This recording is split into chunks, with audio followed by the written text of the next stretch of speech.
Salam, hamınızı xoş gördüm. Mandarin qabığı qırışları bir aya 90% yox edir.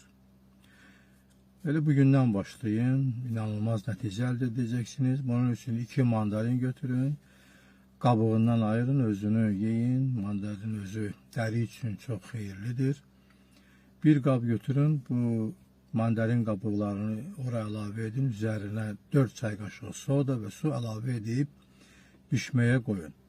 Qaynamağa başlayanda 5-7 dəqiqə müddətində vam odda qalsın və qaralana qədər saxladıqdan sonra onu süzün və əla bir macun əldə etmiş olacaqsınız. Üzün dərisindən sürtürsünüz gündə 2 dəfə. Bu həm dəridəki qırışları hamarlayır və həm də dərini sağlamlaşdırır. Hamınıza can sağlığı arzulayıram. Özünüzdən müğayət olun.